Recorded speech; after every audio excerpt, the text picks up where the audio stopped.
control for the struct that we were, we'll come back to that struct again to look at the details of it. But the basic struct, if you recall, said pragma OMP for OMP parallel do this. Okay. And there are certain things that need to be controlled about it. One of them was how many threads to start. Okay. And so that kind of control is being shown in this table. There is control. There are three different places where you can specify various controls. One is in the environment variable. Okay. You change the environment variable, rerun the program, something else happens this time.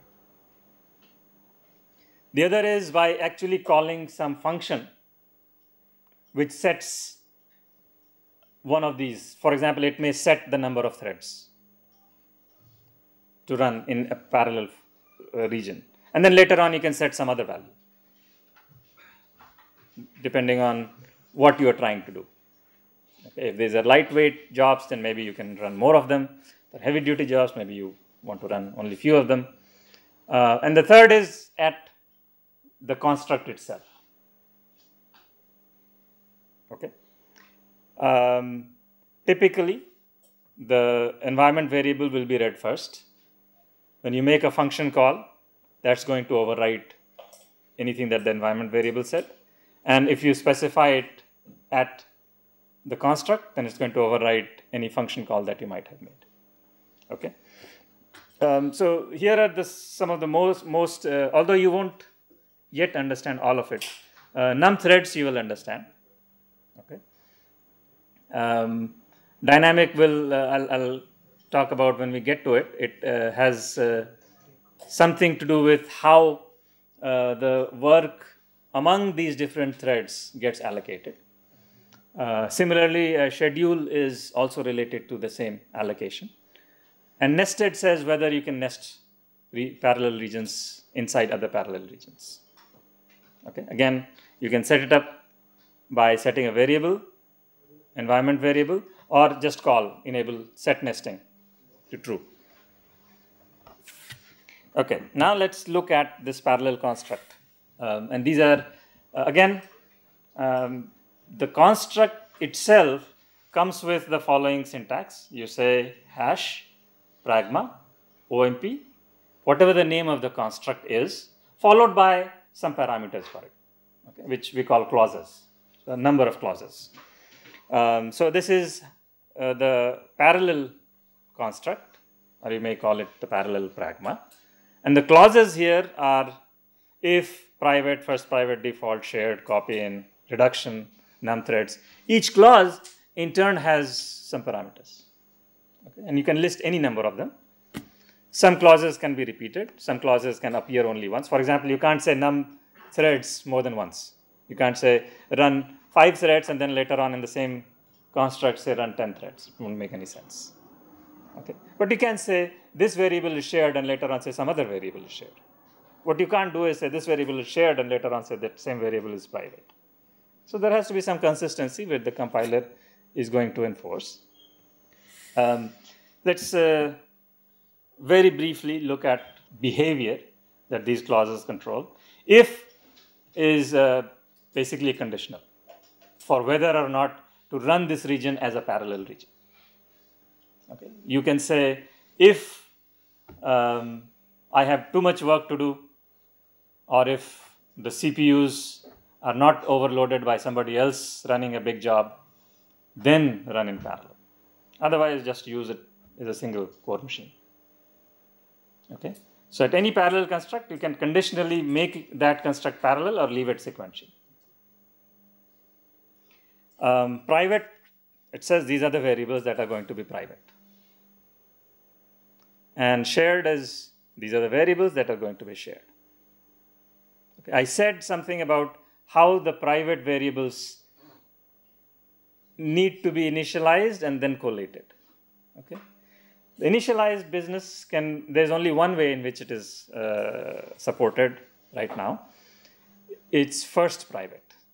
It says that this private variable has been declared, so everybody has to have a copy, But the master's copy is somehow the special copy, and everybody is going to get initialized with the master's copy.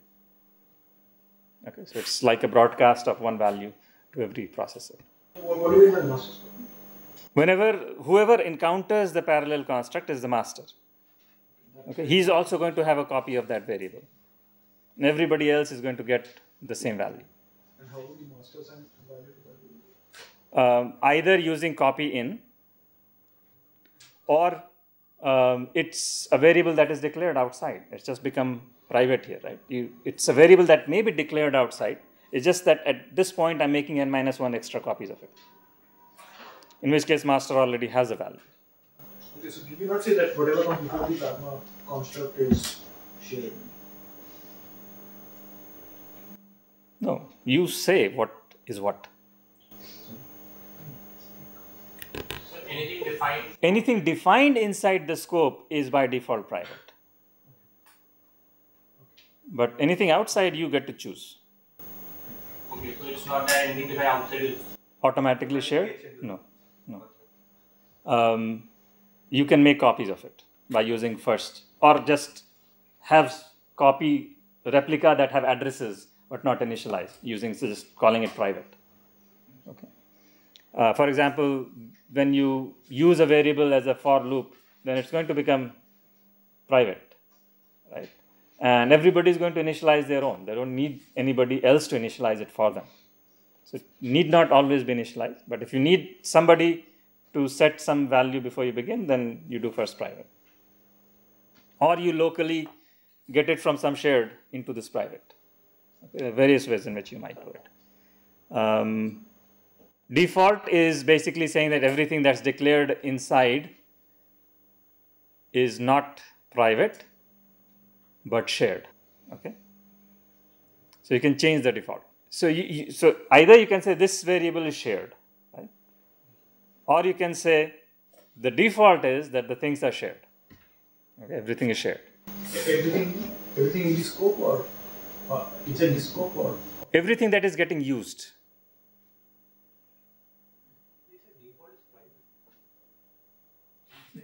So let me clarify. When you declare something inside the scope, this is not talking about those variables. This is talking about variables that exist at this time when you're making the parallel for construct, right?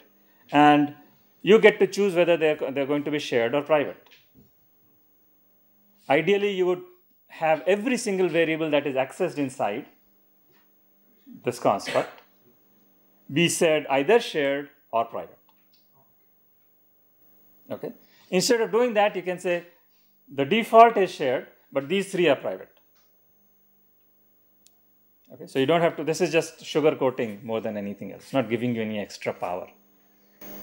one quick clarification. So if I declare a new variable within the scope, that is private, and that is private, and you cannot make it shared.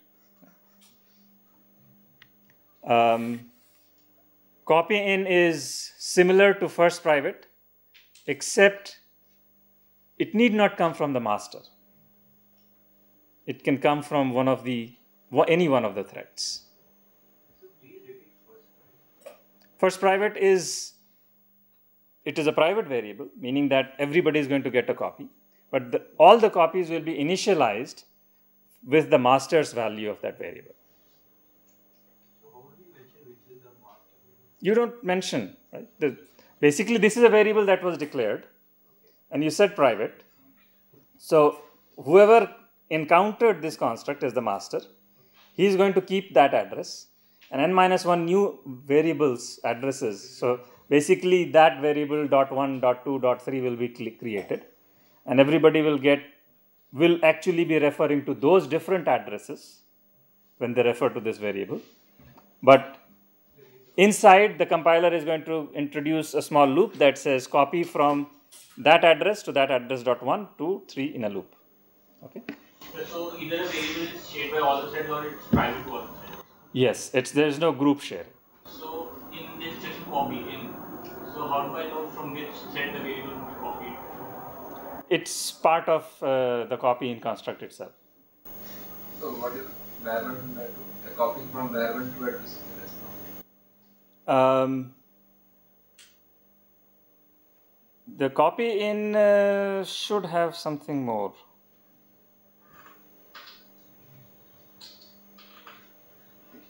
Should we specify the source in this? No, the destination is everybody else. Okay. Right? The source needs to be specified somehow. Before even the initialization, what values will they have?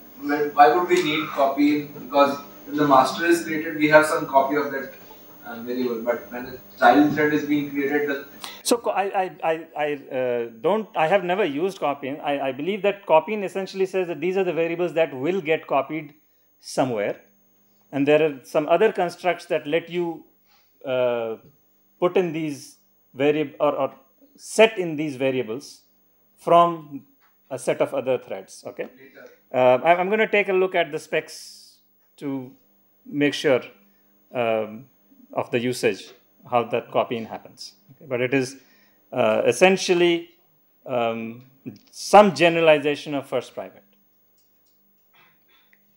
Num threads is how many threads to run. Reduction is the clause that says how to collate the results. Before this area started, there was one variable, n-1 copies were created. After the area ends, again there will be one variable. All the .1, .2s will go away, deallocated. So should those variables get lost, values get lost, or should they be somehow folded into this main variable, the master's copy? And reduction, we'll talk a little bit more about it because it is a generic primitive that any honest to goodness parallel program will use somewhere. It is essentially saying take all these things and apply some operation on it. Typically, you expect these operations to be commutative. If it is not commutative, then there is going to be some understanding of what order they are going to get applied in, as well as associative. And the kinds of operations that are going to be supported, for example, for OpenMP, it says take all of them, take their sum, and that sum goes into the master. Okay? Or take all of them, take their maximum value, and the maximum goes into the master. Okay? So max, add, multiply, these are the types of operations that you would see in a reduction operator with the set of variables that need to be reduced. Okay. And in fact, we'll look at how to do reduction efficiently. OpenMP in its spec doesn't say anything about how the reduction will get done, which means that reduction might be getting done on one of the cores. Right? If I've got 100 cores, then one core doing 99 operations is going to, again, depends on the level of operation, the complexity of operation. But one core doing 99 operations will typically be slower than they somehow together doing the operation. And it is that together when we typically assume that they are commutative as well as associative. Okay? We'll come back to it. There's some common sense question. There's some common sense restrictions. You cannot jump into a parallel construct. You cannot say go to some place into a parallel construct. You cannot from a parallel construct go to some sequential area. That wouldn't make sense. The clauses have to be well defined. Right? When you say this is number of threads, it is something that should be known at that point. Right? Should evaluate to something that is positive value. Typically in an implementation, there will be a max, how many threads you can create. So when you have a positive value that's greater than that max, it will just get truncated. The other thing that you would again expect is that there is only one if clause, only one number of threads to create clause. Right? If there are two if clauses and one evaluates to true and the other evaluates to false, what are you supposed to do? So these are some common sense restrictions. So just it may be a little off track, but what decides the maximum number of threads? I mean, not the number of cores. System. I mean to say, sir, they can be context switched, right? Yes. So how do we restrict the context switched threads? Because it depends on the memory in some sense. How much context? It depends on the underlying thread implementation, right? Every thread implementation will, because it's maintaining a table for every thread member, every thread, it's going to have some limit. It's going to say you can have 1,000 threads at most. The memory for not just memory, but there may be, for example, it may say I've got a variable that is an int for number of threads, although this is an over exaggeration, but if I did have that, then it would mean that I cannot have more than 2 to the 32 threads. Right? Things of restrictions of that type, which are system driven. System will tell you how many threads are there. At a given time, there is a different variable that says how many threads you are actually going to run. That will by default be the number of processors you have, but you can change it either by environment variable or by calling a function or by setting it over here. Okay. So how is this code made scalable means? So like for scaling, if you add processors, it should scale. So it automatically then chooses that okay, now number of processors have increased, so I should spawn more number of threads. Yes. Got it. And you can even query how many processors there are and then do something different based on the number. This can happen if we don't set a variable a specific number of threads. If you say just take the environment variable, then it scales depending on the system you run. You would not typically set it to a specific number of threads unless you know that there are only 2 things you can do, which can be done in parallel. So if you really have a task that is broken into many subtasks that can be done in parallel, and then you will simply query, say, I've got, it is generally not a good idea to run only as many threads as there are number of processors. How many more is a little system dependent. Right? So for example, we talked about CUDA, it's got 16 processors. But if you run only 16 threads at a time, it's going to be incredibly slow. Similarly, on a CPU, if you've got 4 cores, you would probably want to run at least 4 or 5 times that, right? Maybe even 10 times, but that may be a overkill. Anything above 10, it's probably going to slow down. So again, that's very architecture and system dependent. So OpenMP is going to take in code with these kind of things and will generate a normal C code. It will generate a normal C code.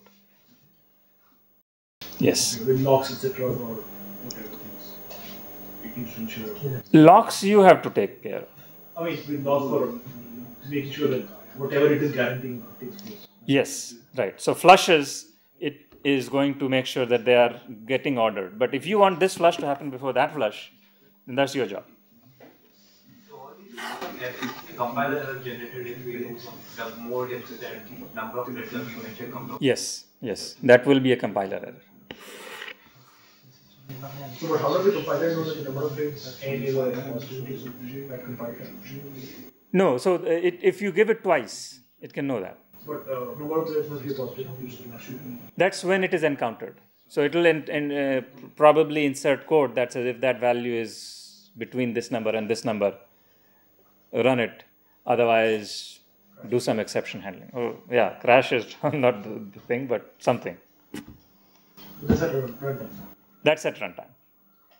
Yeah. So this doesn't say that all of this is happening at compile time. It's basically, in fact, OpenMP doesn't even say anything. It says if you do any of this, then it's a non-conforming program, which means I don't know what's going to happen. It's system dependent. Okay, so we have understood some of these things. Let's take a quick look at an example. And there's something wrong with that example because it asks what's wrong. And this is exactly the kind of thing we are talking about. I've got a bunch of things to do. I've figured out how many processors I have. I'm going to do them at that many places. Okay. So it declares a thread ID and a size of the task.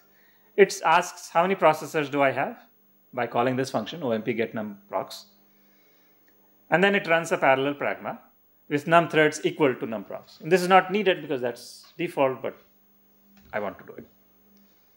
And inside the pragma, it's looking first at how many things I have. Get problem size tells it how many tasks I have. It sees that I've got number processors, numprocs processors. It's going to divide the number of tasks by the number of processors. And that's the size of a number of tasks that each of those processors is going to get. And this is assuming that they're all the same, right? Size is an integer. Isn't it jumping outside the continuum? Do task? No, this like do task is happening here. It's a construct, meaning that it is a structured area where it's going there and coming back here, which means that is part of this.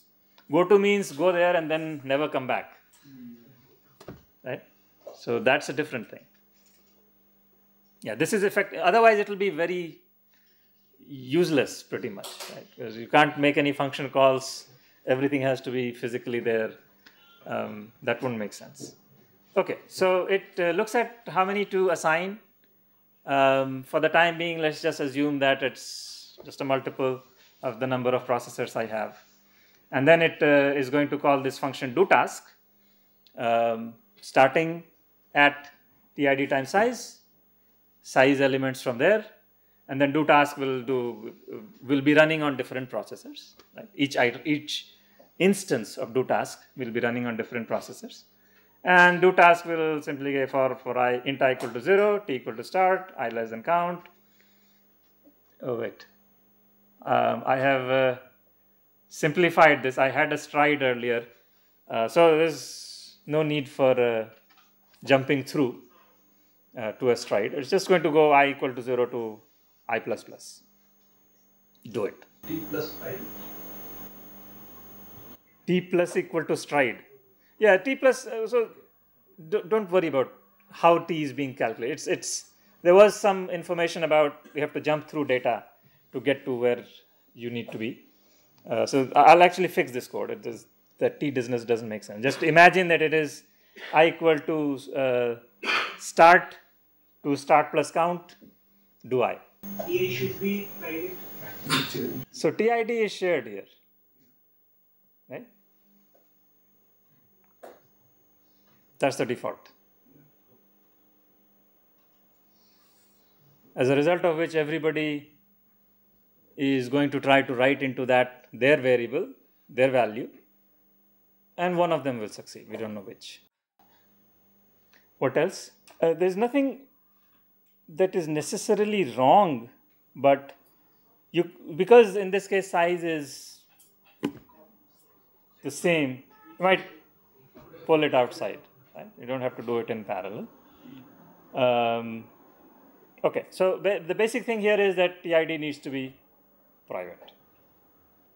Okay. So that's where the problem is, and this is what you can do. Just declare inside and it automatically became private. That's the default. Alternatively, you could simply say private TID, still declare outside. It's another way of doing it. But what you would really like is, because this, as everybody started asking, if I have n things to do, how many processors to run and how to allocate them, that's an expected thing you would want to do in a parallel program. I've got a bunch of things to do. I've got a bunch of processors to do them at. I just want to say, do those many things at these many processors. Okay. And so instead of writing all of this loop, I should simply be able to say, I've got these many processors, I've got so many tasks, go do them. And that's exactly what this parallel loop is for. I am going to stop in the middle of this slide, but I wanted to introduce it before stopping. In this case, there are two different pragmas that are getting combined. So it's saying pragma OMP parallel for. For is not one of the clauses of the parallel pragma. Okay, so think of this as a new pragma, new construct. It's called parallel for. Okay, and now you say here is the loop for I equal to 0 to I less than n. Do it, and now the compiler is going to write that loop that we were writing, along with all the extra baggage that comes with when it is not divisible. The number of tasks is not divisible by the number of processors. The compiler itself set the pointers, say 1 to 10 for the first thread, 10 to 20. Yes. So the compiler is going to expand to some version of the code we had earlier. Okay. So compiler is going to make sure that I equal to 0 to size is being run at one place, size plus 1 to 2 size is being run at the second place, and so on. So it will infer that the iterations are independent. If iterations are not independent, then you wouldn't do this, but there are constructs that you can still use for the parts of iteration that may be independent. Okay. If it's simply adding a number to the previous generated sum, right? For example, you're summing some values, then this wouldn't make sense. It wouldn't be done in this fashion. You'd have to come up with a different algorithm altogether to add n numbers. Even if it is partially... Okay, so let's stop for this session, and we'll begin in just a minute, but I'll answer your question. So let's continue.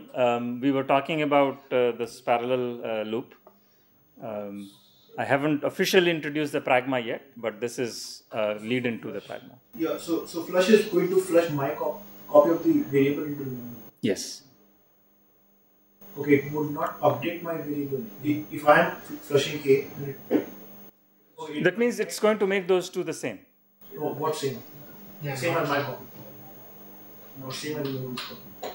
So that depends on the global context. Right? If the memory has, somebody else has written to the memory, okay, and I have also written, then it is undefined which of those two actions is going to happen. Whether the memory's value is going to come to me or my value is going to go to memory. Because two people have written, essentially ignore the flush for the time being. What has happened?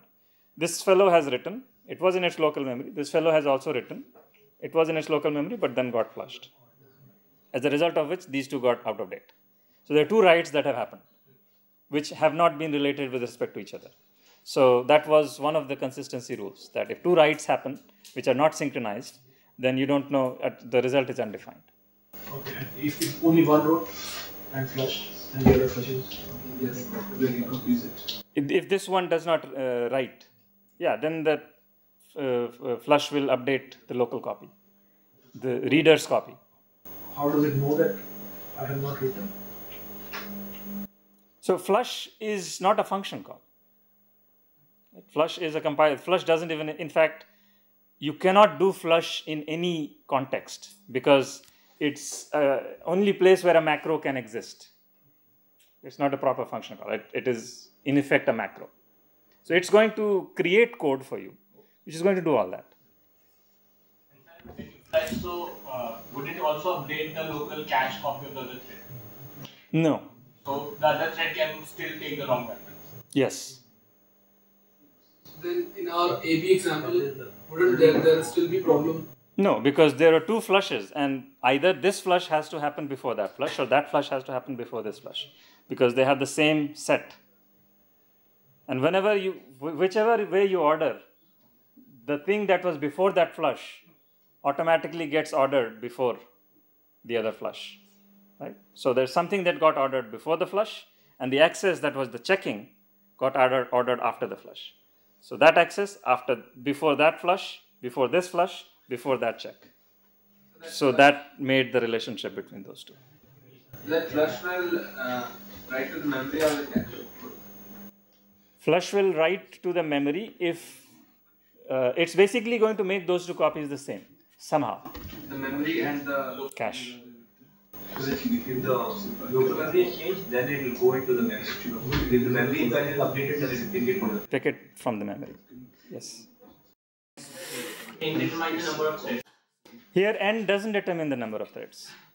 N is the number of tasks you have. Number of threads, again, that will be in the clause. The clause will be very similar to the parallel clause. You can also get it from the number of processors. You can get it from the function call you make earlier. All those things that we talked about for the parallel construct all apply. Okay, we'll talk. There is much that needs to be discussed because it's not clear how the iterations are going to get allocated to P processors. Okay, but again, the basic rule is things need to be known, similar to parallel construct. When this for is called, I need to know how far this for is going to run, how many iterations at the time that the function is called. At the end of this for construct, there will be a barrier placed by the compiler. So at the end of parallel construct also a barrier is placed, right? It's a fork and then everybody joins and then move on. In parallel for construct also a barrier is placed, which means once every of the threads is done, then the master will proceed.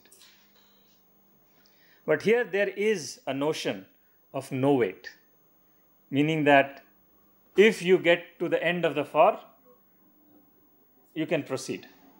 You may be proceeding to another iteration of the for. Okay. Otherwise, what's going to happen is that everybody does one iteration, then everybody does the next iteration, then everybody does the next iteration. Okay. Do you have to write no wait or it's... You have to write no wait. So no wait is inside the for construct. Let's look at the construct. So no wait is one of the clauses for the for construct. It has the same private, first private. It has a last private instead of the reduction, not in addition to the reduction. What might the last private be? The last value. The last iteration value. Right? In the parallel for, they are all the same, they are equal.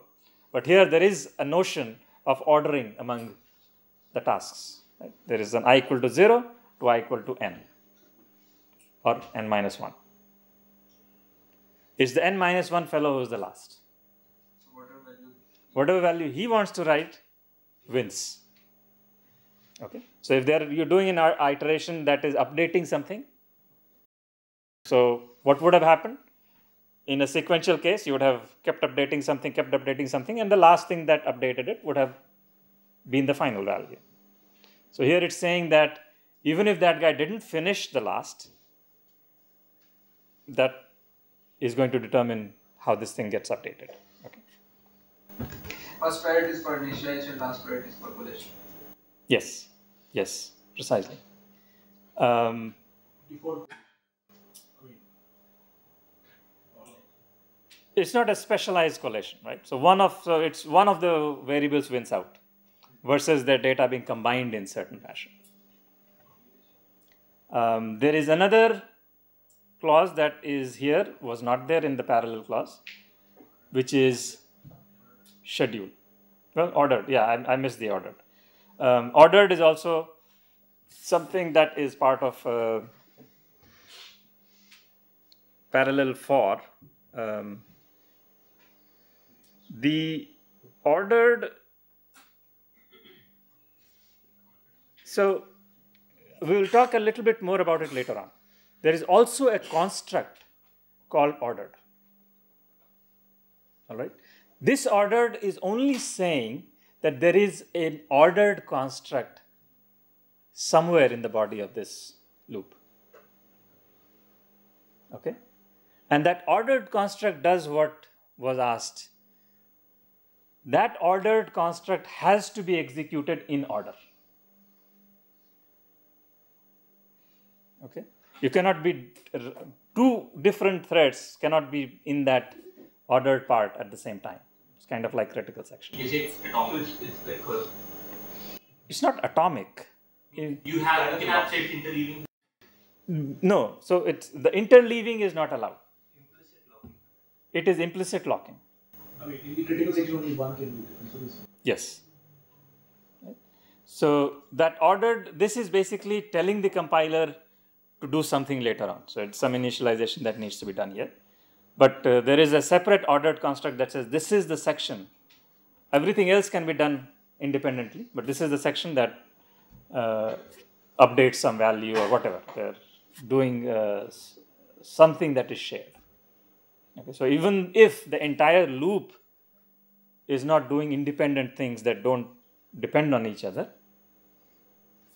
this section is the only thing that's shared, and everything else can happen in parallel.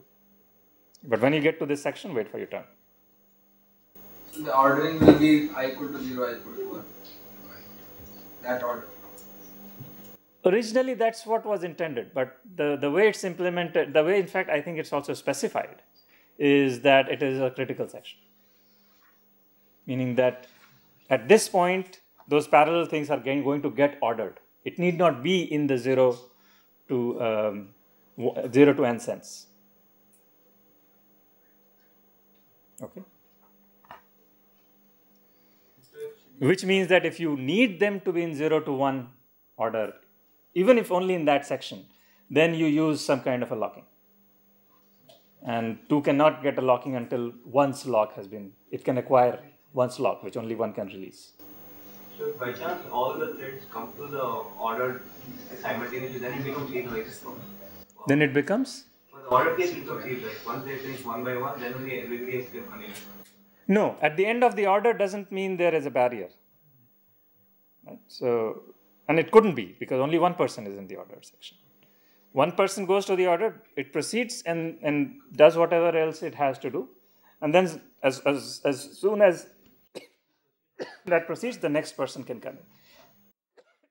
Why this is not atomic? The set of instructions is not atomic, right?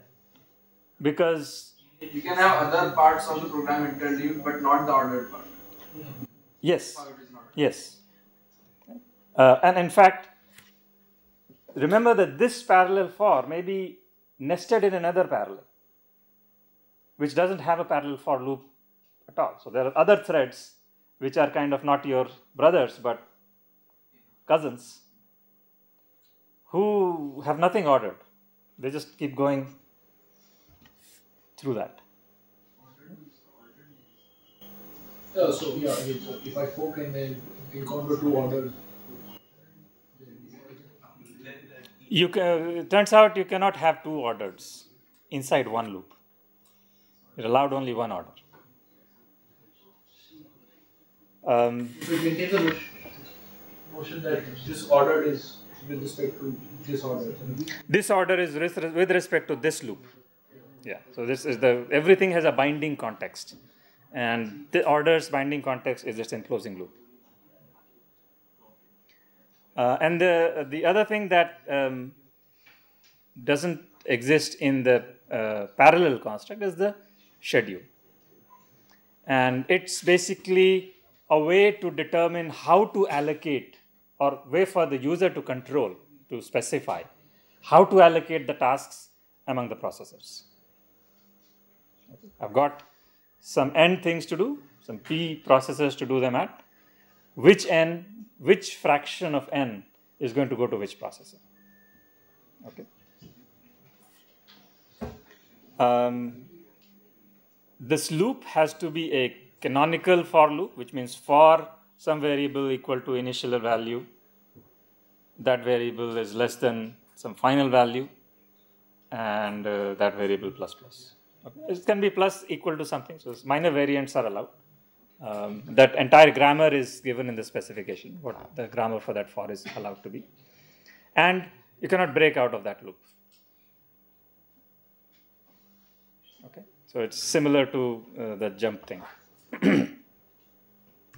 Restriction wise, again, you would want, remember that although in the example I had said pragma OMP parallel for. But if you look at this, it is just pragma OMP for, which means you are expecting this to be inside a parallel construct. So you do a parallel, and somewhere you do a parallel for inside. Or rather, somewhere you do a pragma OMP for. Okay? That was different. Which one? So that was so what I had was pragma OMP parallel for, which is a shortcut for pragma OMP parallel, pragma OMP for, and for loop. Okay? So in that case, all the scheduling is done in case of parallel. So when the outside parallel construct was encountered, n threads were created. Okay. Now inside that, a new set of task descriptions are being provided. Suppose there was no parallel. I said parallel, for, and then a for loop. Suppose you didn't have the middle one. Said parallel and for loop. What would happen? Everybody in that group would be doing it from 0 to n. When you instead of added that, it says this is not an independent piece of work, but a shared work. Okay? And so now you have the same members of the group allocate this space. No repetition of schedule, no wait, ordered. This is one thing, it says no wait. Just a clarification, but here you're saying how to break up the chunk among the processes. In the previous case, when you just parallel for, there how was the breaking up being done? There's no breakup because everybody is doing everything unless they encounter this parallel for. We're saying if you do that pragma OMP parallel for, there how was the breakup?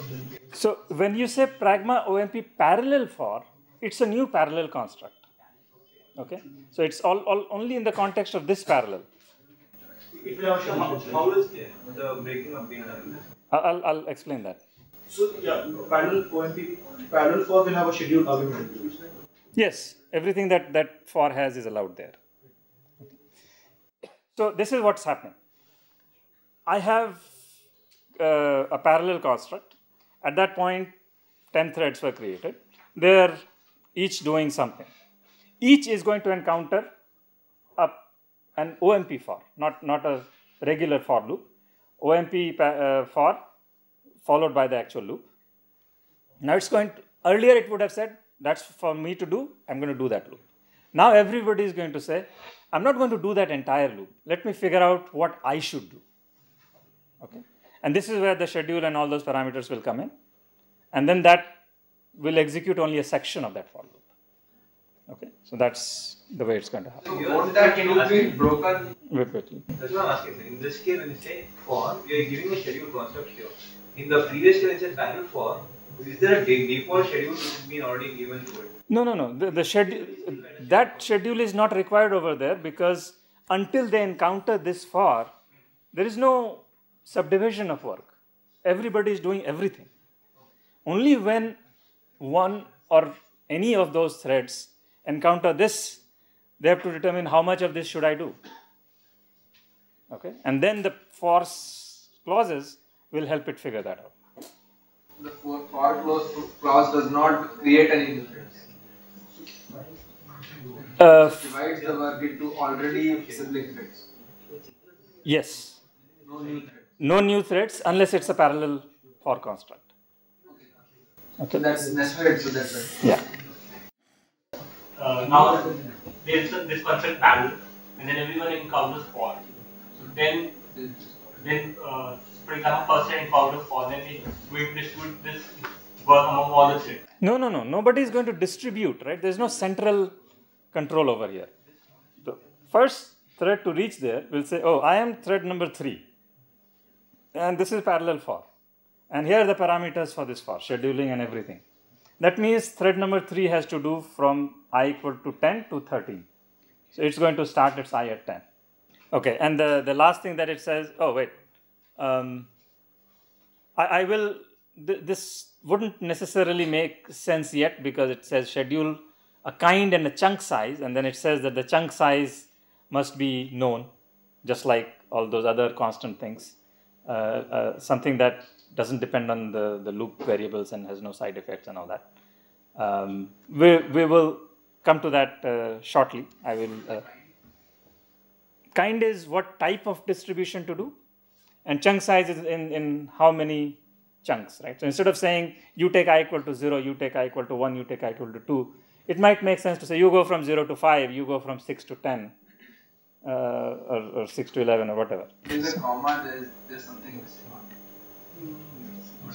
it. That's an option. It says you can either say only kind or kind comma chunk size. Bracket means optional. That's the Unix terminology, okay, or a regular expression terminology.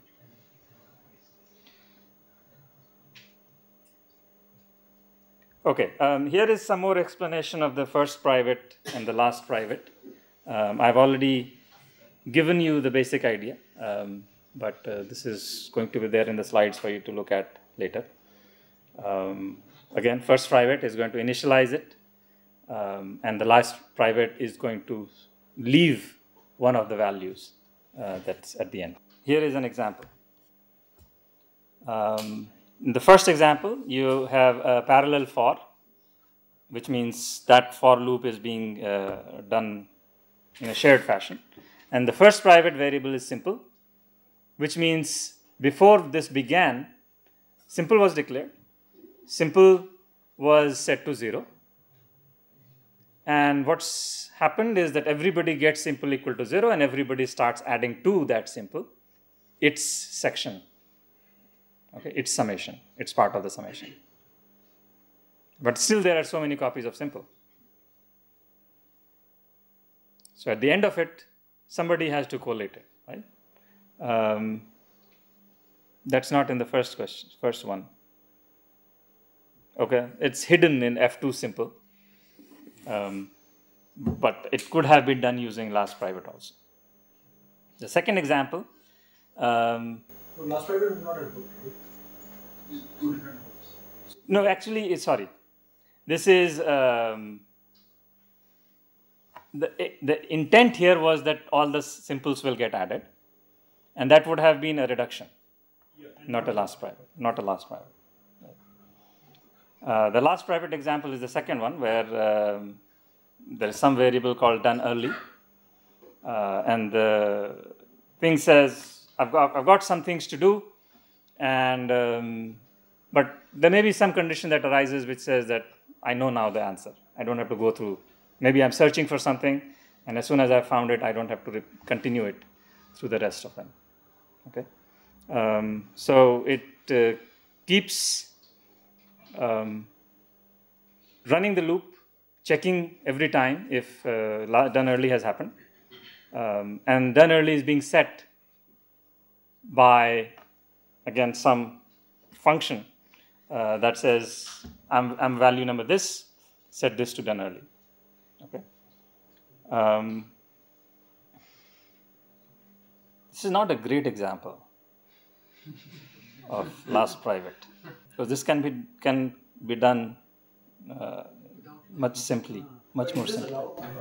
Having a done early in the condition checks, because we're dividing iteration,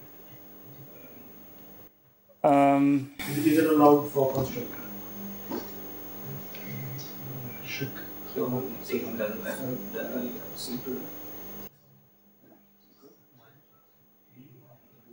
I think it is not allowed. Because then this is not being very ordering or being Done early is a shared variable. No, it clearly says it's last private. That means everybody is done. If anybody got done early, then something is wrong here. We'll go through another example of last private. When we come to the end of the description of the main things, I'll have a set of examples there also. We'll look at the last private there. But the main thing I wanted to point out was what happens to that program. The program which I had shown earlier with just the parallel construct. Just parallel and then manually figuring out who's going to do what. And that can be done using OMP parallel for by simply writing this. And that's basically the idea, that some things, instead of having lots of people that want to do it again and again, repeat it every time, provide syntactic sugar to add on top of the parallel code. Okay, we're going to stop here. What I want to begin with next, or what the thing that we're going to talk about next, is what the schedule means. How do you decide who runs where and how much at a time? Okay. Any questions? Sir, does this keep that, for example, the 60 processors, but there are some other program also going on, so only 14 are free. So does this? No. So it would just divide in 16. Right. And how does flush determine which of the values was the latest? Flush between what? Between the cache variable and that? That's the code that is being generated. Flush doesn't determine anything, right? It's some C code that is being generated in place of flush. That code determines. It checks whether the value is updated. If it's not updated, takes a while. Because the flushes have some variables that go with the flushes. Right? So somebody says that there has been a write flush on this variable after you did the flush, meaning that you are out of date. Is it kind of like 30-bit checking? Yes, exactly, but in software. Okay. Anything else? No, it's not adjusting. It is similar to dirty bit checking. Does that kind of functionally, you can use it to implement the same kind of thing? Yes. It's not strictly cache coherent. It's not providing any cache coherence, right? But in order to determine what to do, the dirty bit can help you to figure this out.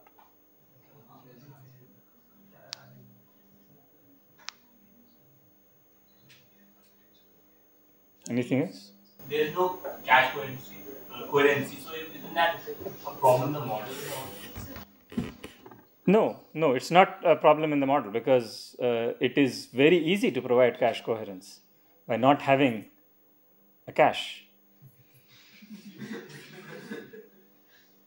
No, you misunderstand me. I'm not saying not having a hardware cache. Right? There is a notion of a cache in the programming model. It may say that there is no notion of cache, meaning that, sorry? No cache. Yeah, so there is no notion of having a different temporary view of some main memory, right? Which means that you let the hardware take care of keeping cache coherent. If you have something in cache, you make sure that you are running on a piece of hardware that is going to keep that piece of cache coherent from some other processor's piece of cache. Okay. This is going one level above it and saying, what if you don't allow that?